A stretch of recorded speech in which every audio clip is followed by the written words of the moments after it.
और जिनका प्रार्थना करने का मन नहीं करता वो इस वचन को ध्यान से सुने। और जो चाहते हैं कि प्रार्थना हमारे जीवन में क्या करती है, वो इस वचन को ध्यान से सुने। हम खोलेंगे प्रेरितों के काम उसकी 9 उसकी 10 आयत को पढ़ेंगे। उसमें लिखा, दमिश्क में हनन्याह नामक एक चेला था। उससे प्रभु ने दर्शन में कहा, हे हनन्याह। उसने कहा, हाँ प्रभु। तब प्रभु ने उससे कहा, उठकर उस गली में जा जो सीधी कहलाती है, और यहूदा के घर में शाऊल नामक एक तरसूस वासी को पूछ, क्योंकि देख वह प्रार्थना कर रहा है। और उसने हनन्याह नामक एक पुरुष को भीतर आते और अपने ऊपर हाथ रखते देखा है, ताकि फिर से दृष्टि पाएं।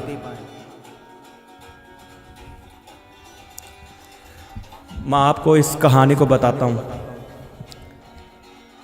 जब शाऊल कलीसियाओं को सताता था, कलीसियाओं को मारता था, जो बाद में पौलुस बना, जिसने बाइबल में सबसे ज़्यादा पत्रियाँ लिखी, वो पहले शाऊल था। उसका नाम शाऊल था। वो कलीसियाओं को तंग करता था और उन्हें मारता था। और एक दिन परमेश्वर ने, यीशु ने उसे दर्शन दिया और कहा कि तू मेरी कलीसियाओं को क्यों सताता है।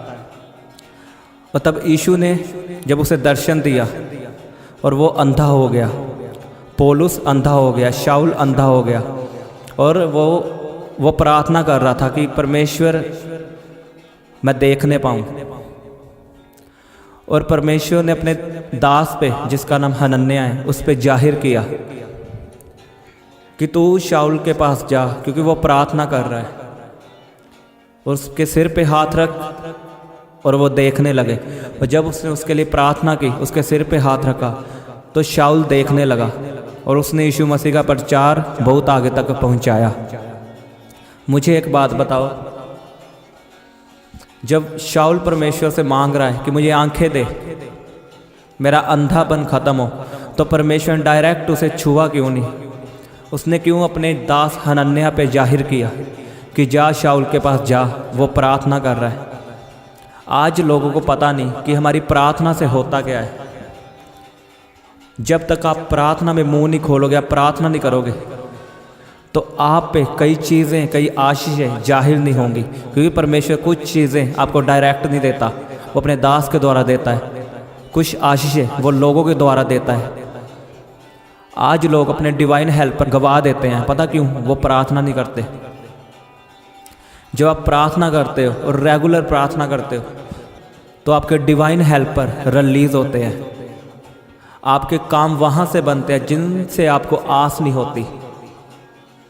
आज अगर हम पूछें कि आपका प्रार्थना का जीवन कितना है, आपकी प्रार्थना दिन में कितनी है, कोई कहेगा 15 मिनट, कोई 2 मिनट, कोई 0, किसी की है ही नहीं।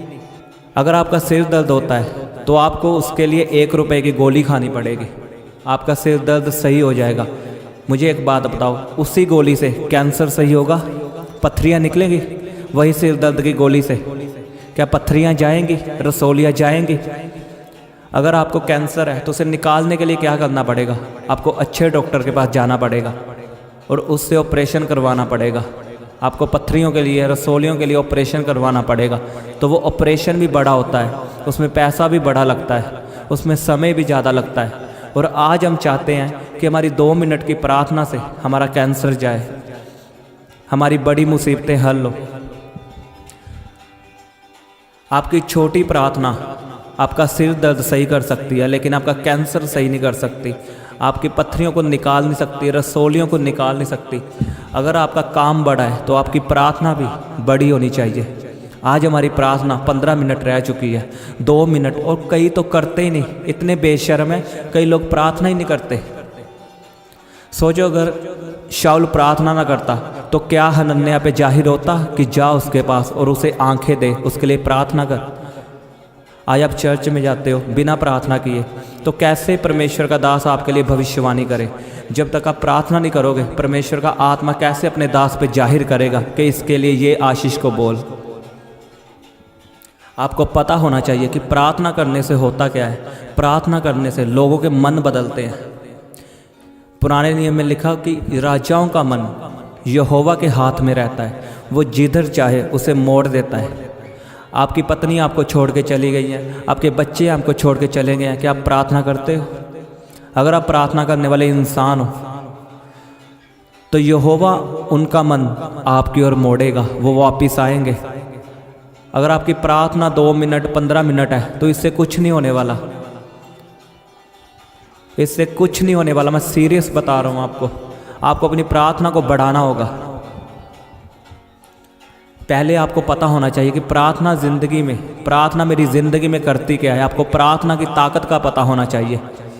इसके आगे मैं आपको बताऊंगा कि हमारी प्रार्थना सुनी क्यों नहीं जाती। पहले मैं आपको बताऊंगा प्रार्थना करती क्या है। मान लो आपको वीज़ा चाहिए और आपके डॉक्यूमेंट पूरे नहीं हो रहे, तो जब आप प्रार्थना करोगे तो परमेश्वर, आप जिनके पास जाते हो अपने डॉक्यूमेंट दिखाने के लिए, जब आप प्रार्थना करोगे तो परमेश्वर उसका मन चेंज करेगा। उसको नींद नहीं आएगी, वो आपको पास करेगा, आपको वीज़ा देगा वो, अगर आप प्रार्थना करोगे। प्रार्थना से लोगों के मन बदलते हैं और खुद का भी मन बदलता है। प्रार्थनाओं से ही आशीष मिलती है। अगर आपकी मुसीबत बड़ी है तो आपकी प्रार्थना भी बड़ी होनी चाहिए, ना कि 15 मिनट की प्रार्थना। अगर आपकी बीमारी बड़ी है तो आपकी प्रार्थना कैसी होनी चाहिए? बड़ी। तो आपको प्रार्थना की ताकत को समझना है। आपको पता होना चाहिए कि प्रार्थना हमारी ज़िंदगी में करती क्या है, क्योंकि प्रार्थना के बिना ज़िंदगी जीरो है। वो मसीही नहीं है, वो बैक स्लाइड है। कई लोग कहते हैं नहीं मैं बैक स्लाइड नहीं हुआ अगर मैं प्रार्थना नहीं करता तो। अगर वो प्रार्थना नहीं करता तो वो बैक स्लाइडर है। चाहे वो जितना मर्जी कहे मैं परमेश्वर से प्रेम रखता हूँ, मैं परमेश्वर से प्यार करता हूँ। नो, आदम ने कौन सी आज्ञा नहीं मानी बताओ? क्या उसने एक फल खाया, क्या वो पाप था? वो कोई पाप नहीं था। कमी यही थी, उसने आज्ञा तोड़ी। फल खा लिया कोई बात नहीं, फल खाना कोई बड़ी बात नहीं है, लेकिन उसने आज्ञा नहीं मानी परमेश्वर की। उसने परमेश्वर की आज्ञा तोड़ी। और प्रार्थना करना परमेश्वर की आज्ञा है। अगर आप आज्ञाओं को नहीं मानते तो आप कैसे विश्वासी हो? आप कैसे प्रूव कर सकते हो कि मैं परमेश्वर से प्यार रखता हूँ? और जो लोग प्रार्थना करते हैं, मैं उनको कुछ बताना चाहता हूँ, उनकी प्रार्थना क्यों नहीं सुनी जाती। जब एलिया ने प्रार्थना करनी थी, जब उसने कहा कि मैं स्वर्ग से आग मंगवाऊंगा, मैंने आपको बताया था पहले, तो उसने पहले वेदी लिखा। वेदी टूटी पड़ी थी वेदी, उसने पहले वेदी की मुरम्मत की, वेदी को सही किया। आज लोगों की वेदियां खराब हो चुकी हैं, वेदियों पे वही विचार होता है। आज वेदियां टूटी पड़ी हैं लोगों की, तो आग कैसे उतरेगी? कैसे आपकी प्रार्थना सुनी जाएगी? अगर एलिया को, जो परमेश्वर के इतना करीब रहता था, उसे वेदी को सेट करना पड़ा, उसे वेदी की मुरम्मत करनी पड़ी, तो हम और आप क्या हैं? आज हमारी ज़िंदगी पूरी पाप में है, और पाप से बढ़कर हम अभी भी पुराने रीति रिवाज अपने घराने में करते हैं, अपनी शादियों में करते हैं। आज भी लोग टिकटॉक से बाज नहीं आए, वहाँ पे हिंदी सॉन्ग लगा के अभी भी वीडियो डालते हैं। अब कैसे आपकी प्रार्थना परमेश्वर तक पहुँचेगी अगर आप वही कामों में हो, वही काम जो पुराने काम थे। आपको इन कामों से बाहर आना होगा। आपको अपनी वेदी को सेट करना होगा, अपनी वेदी की मुरम्मत करनी होगी, अपनी ज़िंदगी की मुरम्मत करनी होगी। आपको पुराने काम छोड़ने होंगे। अगर आप चाहते हो मेरी ज़िंदगी में आग आए, मेरी प्रार्थना में ताकत आए। आज मन क्यों नहीं लगता लोगों का प्रार्थना में? यही कारण है, उनकी ज़िंदगी में पाप है। या तो पाप प्रार्थना ख़त्म करेगा, या आपकी प्रार्थना पाप को ख़त्म करेगी। दोनों में से एक ही काम होगा। या तो पाप आपकी प्रार्थना ख़त्म करेगा, या आपकी प्रार्थना पाप ख़त्म करेगी। इसे लिख लो अपनी कॉपी में। आज इसीलिए हमारा मन नहीं लगता। हम बैठते हैं, 2 मिनट में उठ जाते हैं प्रार्थना से, अक जाते हैं प्रार्थना से, क्योंकि हमारे जीवन में पाप है।